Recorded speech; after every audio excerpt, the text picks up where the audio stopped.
chicos, ¿quién anda listo aquí para arrancar con este emocionante camino? Listo, buenísimo. Vamos al grano, que realmente tenemos mucha información que entregar y yo creo que al final nos va a quedar corto el tiempo, incluso con todo lo que, como les digo, con todo lo que queremos entregarles.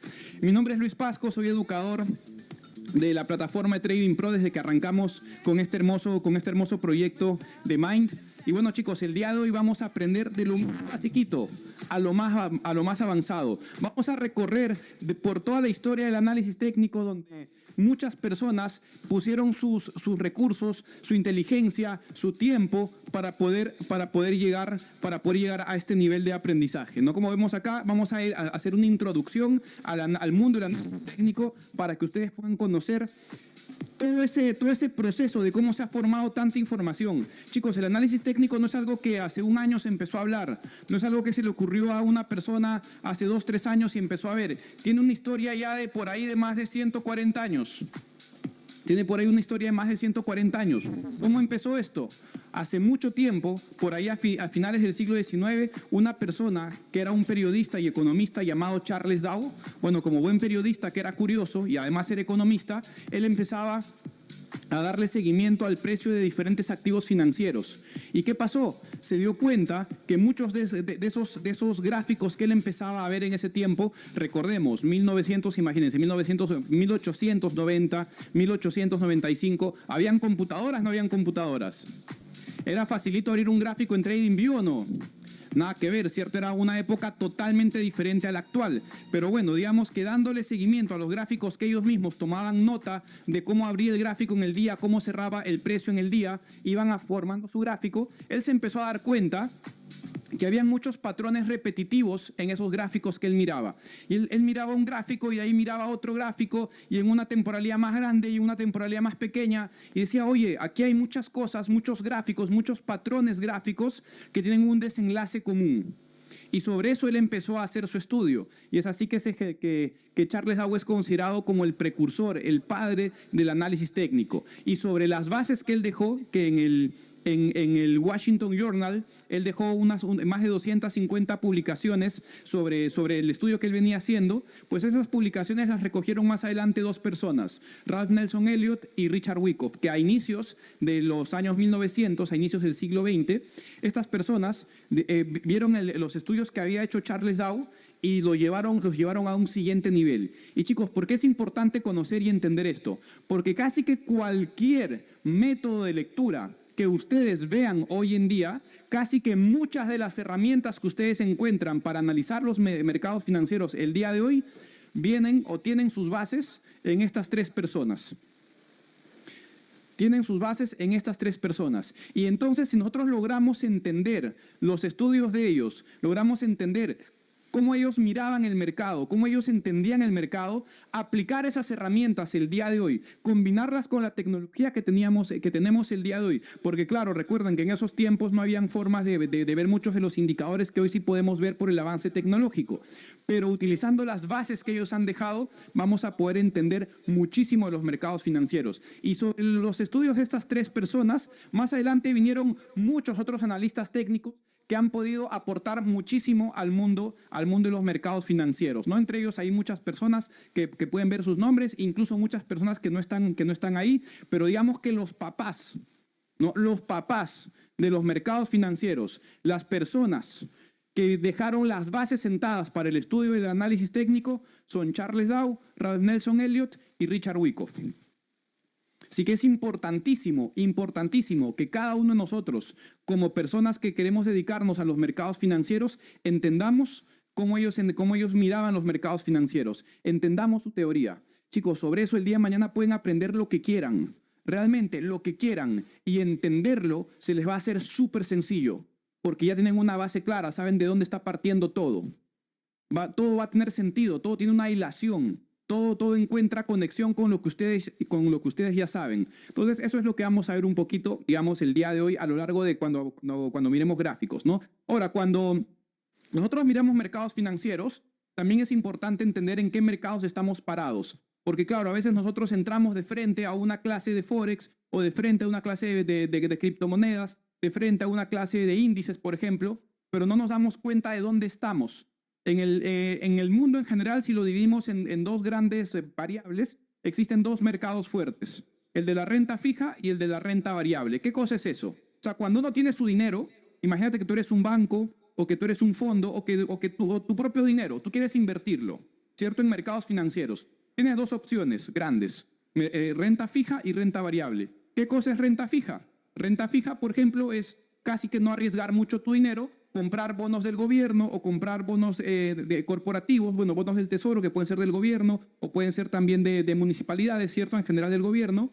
Y básicamente tú le estás prestando tu dinero a un gobierno, a una institución o a una empresa que en lugar de vender acciones para no diluir sus, digamos, la propiedad de sus acciones, simplemente emite bonos, tú le estás prestando dinero con la promesa de que ellos te devuelvan más dinero. Así de sencillo. Así como podrías prestarle dinero a alguien que te dice yo te pago intereses, eso exactamente es la renta fija. Claro, ahora si hablamos de prestar dinero, si es que le prestas dinero a una persona que no paga, ¿qué le pasa a tu dinero? Se perdió, ¿cierto? Entonces, cuando hablamos de renta fija, lo que uno evalúa es la confianza que tienes en la institución a la que le estás prestando versus la rentabilidad que te ofrecen. Entonces, claro, uno podría comprarles bonos a empresas que requieren financiamiento, pero ver que esas empresas realmente te vayan a pagar. Ese es el riesgo, ¿cierto? Ese es el riesgo, que no te paguen. O verlo con gobiernos, por ejemplo, el gobierno más seguro para prestarle dólares, ¿cuál es? Estados Unidos. Estados Unidos constantemente necesita dinero para poder cubrir sus gastos, parte de ese dinero lo financia a través de la deuda y esa deuda la crea a través de bonos corporativos. Y normalmente, digamos, ahorita como están las cosas, te pueden pagar un 4 o un 5% al año. Y para muchas personas que quieren invertir su dinero a muy bajo riesgo, pues lo más seguro es prestarle a un gobierno grande. Porque ¿qué pasa si Estados Unidos no tiene dinero para pagar? Imprime más dólares y te paga. No, o sea, sí o sí te va a pagar. Entonces, esa es la renta fija. Cuando tú sabes que no vas por grandes rentabilidades, pero que tampoco asumes grandes riesgos. Claro, podrías prestarle a otros países más riesgosos. No, por ejemplo, prestarle a Perú es más riesgoso que prestarle a Estados Unidos y por eso también te paga un poquito más. Prestarle a México es más riesgoso que prestarle a Estados Unidos, pero por eso también te paga un poquito más. Entonces, esa es la primera decisión que uno se enfrenta como inversionista, ¿no? Ir a renta fija o renta variable. Ya sabes que renta fija no es que vas a hacer grandes rentabilidades, pero también tienes mucha confianza de que vas a tener tu dinero de vuelta más una pequeña rentabilidad. El otro gran mercado es la renta variable. Esta es una montaña rusa, chicos. La renta variable, esa es una montaña rusa, porque ahí sí puedes ganar mucho dinero, pero adivina qué cosa. También puedes perder mucho dinero. Aquí necesitas tener un control muy grande de tu riesgo, porque eres tú el que decide. Siempre está en tus manos, ¿no? En renta fija, el riesgo es simplemente confiar en el país o en la empresa a la que le estás prestando tu dinero y ya. Así de sencillo. En renta variable, ahí sí es una montaña rusa y nosotros como analistas técnicos principalmente nos desempeñamos en renta variable. Es cierto que a nivel de renta fija hay datos y hay gráficos que te pueden dar una idea de cómo va una economía y que pueden ser importantes analizarlos, pero en un inicio nosotros iniciamos aquí, en renta variable, principalmente en mercado de Forex, acciones, criptomonedas, índices, materias primas. Entonces, ahora que ya sabemos dónde estamos parados, todos estos mercados financieros que nosotros estudiamos están dentro de la renta variable.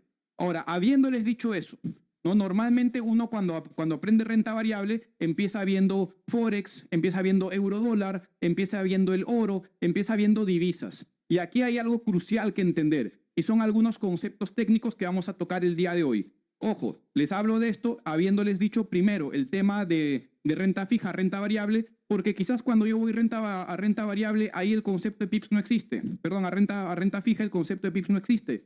Son otros conceptos. Entonces, estos conceptos que vamos a aprender van principalmente a Forex y a los mercados fijos y a los mercados de renta variable, ¿cierto? Entonces vamos a iniciar con esto. ¿Qué cosa es el PIB?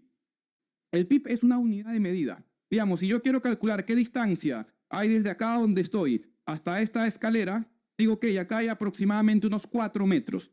El metro es una unidad de medida para calcular la distancia. Si yo quiero saber cuánto peso o cómo varía mi peso, uso una balanza y lo voy a ver en kilogramos, ¿cierto? Es una medida, en este caso, de la variación del peso. El PIB es lo mismo, es una medida de cuánto está variando el precio de un activo financiero.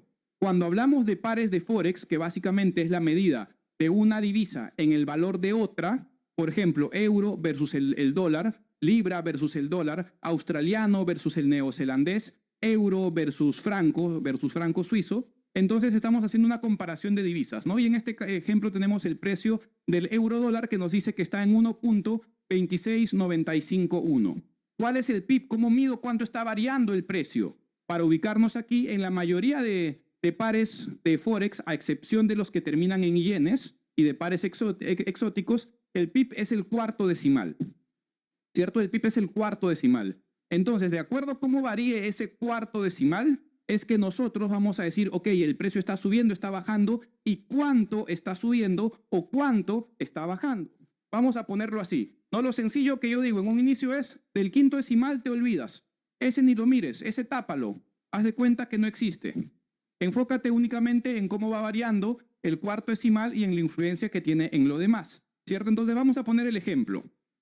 Si el precio de libra dólar es 1.2695 y después de un momento el precio de libra dólar es 1.2697, ¿qué pasó con el precio? Aumentó 2 pips.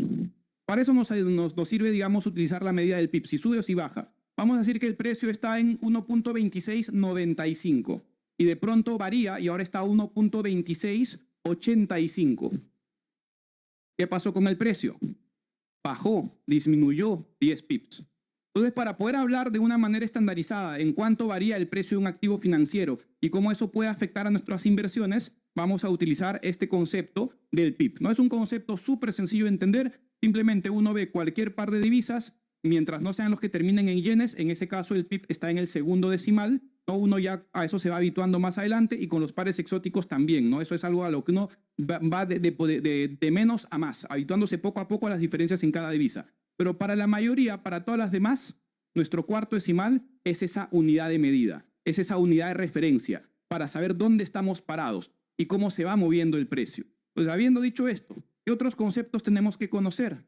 Bueno, conceptos para nosotros que queremos operar en renta variable, donde el precio varía y puede variar muchísimo, necesitamos conocer algunos conceptos importantes y algunas herramientas que nos ayudan tanto a gestionar nuestro riesgo como a tomar ganancias. Uno de esos conceptos es el de stop loss. ¿No? Es el de stop loss. Stop loss, si lo traducimos, ¿no?, del inglés al español, simplemente significa detener pérdidas, parar pérdidas.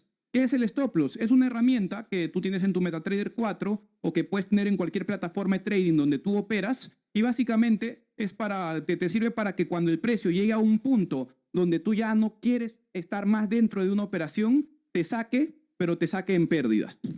¿No? Es ese punto donde tu tolerancia llega al máximo, donde tú dices, ok, en esta operación estoy dispuesto a perder esta cantidad de dinero o estoy dispuesto a que el precio de libra dólar, digamos, yo creo que va a subir, mi análisis me dice que va a subir, pero si es que me equivoco y en lugar de subir el precio empieza a bajar, si baja hasta determinado punto, ya considero que mi análisis queda descartado, que lo que yo creía que iba a suceder ya no es más viable, ya no creo que siga mi proyección alcista. Entonces, como yo ya no creo que vaya a subir, prefiero en ese determinado punto parar mis pérdidas. Me salgo en pérdidas, pero en unas pérdidas controladas. ¿Cuál es el mayor problema en el mundo del trading? No es que uno pueda perder dinero, porque siempre vamos a tener operaciones en las que perdemos dinero. El problema es que la gente no controla sus pérdidas. No es consciente de las pérdidas que puede asumir. Entonces, el stop loss es una de esas herramientas que te ayuda a tener control sobre las pérdidas que podrías tener en una operación, ¿no?